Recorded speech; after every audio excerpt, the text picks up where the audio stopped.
welcome once again to the Alumnae Special. My name is Dilly MacFarlane. I'm Alumni Officer at Mount St. Vincent University, and I'm welcoming you to join us again for the second part of a 13-week series that is being brought to you from the Duet facility here at Mount St. Vincent University. Today I have with me some alumni and guests who are working on a special project in connection with the Jubilee Gala that's going to be taking place here on campus at Mount St. Vincent on Friday night, October the 19th. And I'll introduce my guest to you now. On my immediate left is Leslie MacDonald, and she is coordinating the publicity for the gala. And next to her is Clifford Eyland, who is formerly exhibitions officer here at Mount St. Vincent's Art Gallery.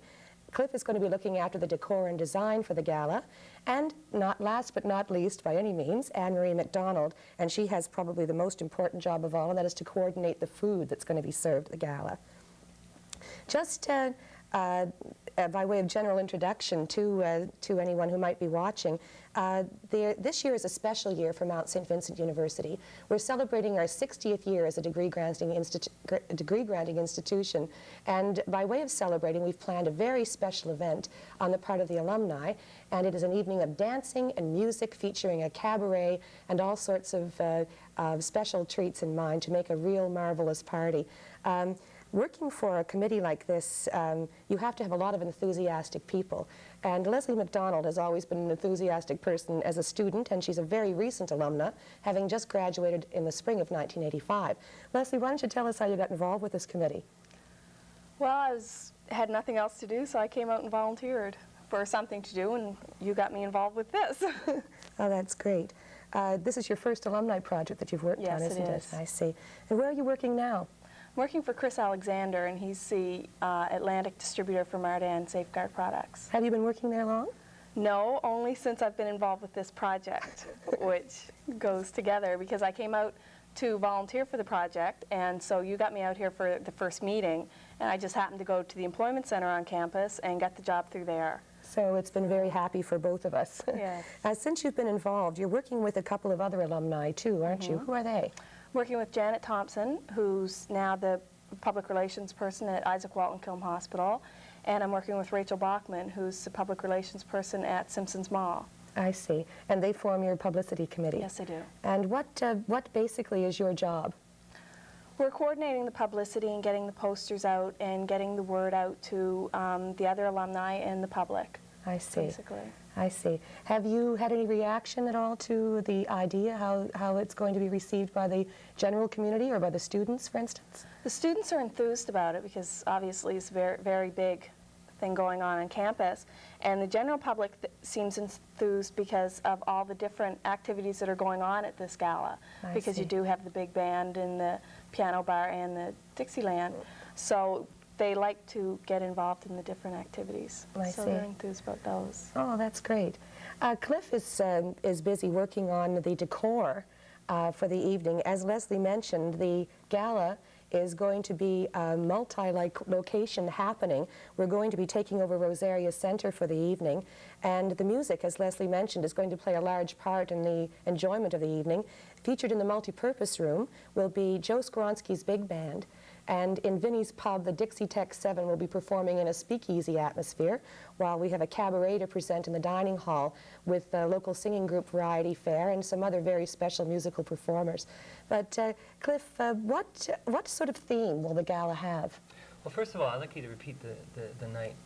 Is it going to be the 19th? I'm sorry. I'll make sure I'm free. It's Friday night, the 18th. Yeah, I'll make sure I'm free for both nights. Very, very maybe astute. We'll carry it over. You never know what might happen. I did some research on decor is my specialty. I have an art background, and fashion design certainly is my specialty, as you can see by what I have on. You look lovely. Thank you. We're fishing for compliments.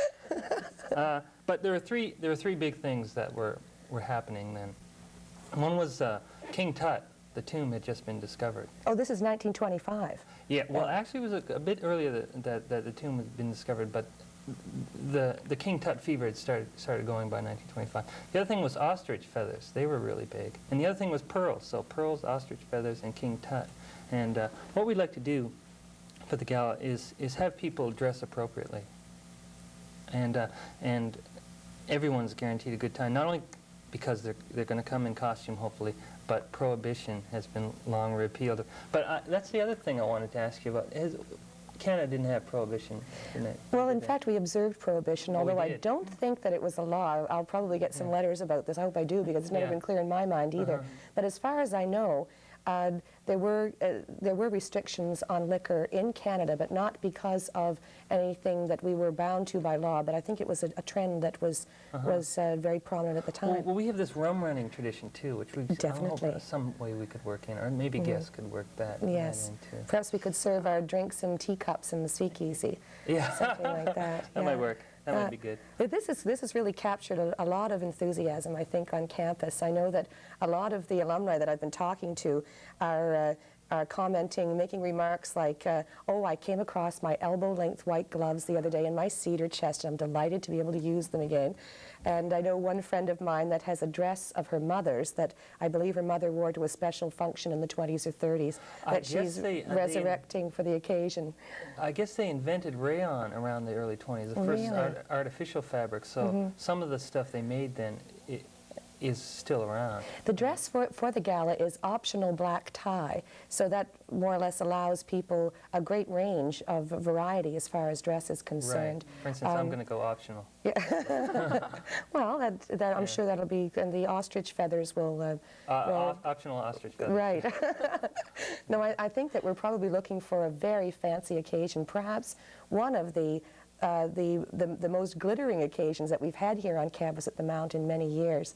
I do recall that there have been other swell parties here on the Mount campus years ago, and we've taken a few ideas from the events that have been held here before to incorporate with our theme. For instance, I believe there's some talk of a dance card being presented to our guests as they arrive. Do you know anything about how a dance card works, or a dance program? I don't, but I just... Yeah. No, Cliff, I'm not that old. Yeah. Well, I was I've gonna heard... Say, you were 1925, that would make you 75, 60. of course. Yeah. It would actually make you 39, wouldn't it? Right, yes, exactly. Dead right. What about you, Anne Marie? Do you know anything about dance cards? Did you ever, when you went to a dance? When I was at Santa Fe, we used dance cards a I lot see. on Saturday afternoon, the only time we could go out to dance. I see. But a gentleman saw you, and if he liked you, he came over and said, could I have a dance? And you just marked it on your card. Well, I was thinking that one of the cards that I saw had the dances listed. For instance, the first dance would be a waltz, the second would be a foxtrot, the third would be a quick step, whatever. I don't know if we'll be getting into that elaborate a program or not, but I think that it's going to excite people to think that Maybe they'll have have a a chance. slam dance option. Yeah, well, it's possible. Could be. Anne Marie, your job on the committee is to look after the food. Can you give us an idea of what kind of food will be served? Well, now, I understand there's 750 guests yes. expected, so we won't be sitting down to eat, probably, no. No. I think we'll be in the cafeteria, and Chef Rene is thinking about it, so he has served very nice canapes, so I'm going to keep after him and hope that he'll do as well as he has done. Little hot things and cold canapes with all kinds of little surprises. That sounds wonderful. Yes. Now, the time of the gala, it's taking place, as Cliff mentioned, on Friday, October the 18th. That is right about the time of the harvest, isn't it? Yes, right after Thanksgiving. So we hope to have baskets of plenty, you know, fruit and vegetables and cheeses, and we hope to decorate the cafeteria. Well, that sounds wonderful. I know that Chef Rene has prepared food for the royal family on occasion, and he is known for being a very innovative and creative chef, so we'll look forward to some exciting food as well. Some more details about the gala. I'm thinking that, do you have any ideas yet, Cliff, about the decor? Well, I hang around libraries a lot, and I spent an evening in the library, got a lot of material, and I have a few things, if we could have a look at them. One of them is a sketch. I did a lot of pencil sketches of drawings, and they conform pretty much to what people expect the 20s to be. The women had these helmet hats, and they had very flat-looking dresses, and a low hip line, low waist, and sometimes for evenings they wore pajama dresses. So that's, I'm not too good on technical terms in fashion, but that's basically what happened. Very exotic looking things that look like they're from China or India. I see. And can we see one of these? Is that possible? Yeah, we've got that's some nice. sketches to look at Some there. sketches, yeah. Yeah, those That's are about nice, yeah. 1925, 1926. Is it? My gosh, it looks like it could have come out See, last year in New York. There's a lot of, Wow. this is the beginning of gender bending too. The women were starting to dress like men, and as you know, men have always dressed like women. Kept it under wraps, so to speak. So you have that hat, that characteristic sort of helmet hat. It's called a cloche, I believe, Thanks. Cliff. Yeah. Thanks for filling me in on that. Wonderful stuff, and some of it's still around, as you say. That's great. People should be rummaging through their trunks. Are you, in fact, planning to decorate the pub in a sort of speakeasy style? Like, I think so. I think there are different options. We haven't decided on all of them yet, but I was looking at a Groucho Marx movie from the 20s or 30s, and about a couple months ago, great speakeasy stuff. I could use that for inspiration. Have people walk around with glasses and noses. yes. Probably not. I No. won't do that. Well, we'll leave the option open. Yes, glasses and noses optional. You have Glasses, black tie, noses, yeah. and optional black ties Right. with ostrich feathers coming out of lapels. I had heard something about an audio-visual happening that may be in the works. Have you? I want to do something with slides. I think you can use slides to project almost any kind of image, and it's a very cheap and easy way to do it. I may even have rotating slides if I can get it so the cords don't twist out of the sockets. But that's an option I want to pursue for it. So And we this could would have- be an historical review of... I thought I might keep it local, or at least have a lot of local content. I mean, not too many people. People know about the Great Gatsby thing, and that will Yes. be part of it. A lot of people don't know, including me, what was going on here, what kind of fashion statements people were making in Halifax in 1925. Maybe it'd just be sou'westers, I don't know. Keep looking. Well, it sounds like, at any rate, that it's going to be a wonderful party. And to fill our audience in on some of the work that's being done by the rest of the committee, we have a marvelous ticket chair in place. Her name is Claudette Sapp, and she would be most happy to fill your order for tickets for the gala. Tickets are being sold at $25 each and $15 for students. And after September the 15th, I think they'll be sold on a first-come, first-served basis. So if you or one of your community organizations are interested in joining the Mount in this special celebration of the Alumnae Jubilee Gala, you can call Claudette Sapp at 443-0485, or you could call the alumni office here at Mount St. Vincent at 443-4450, extension 136.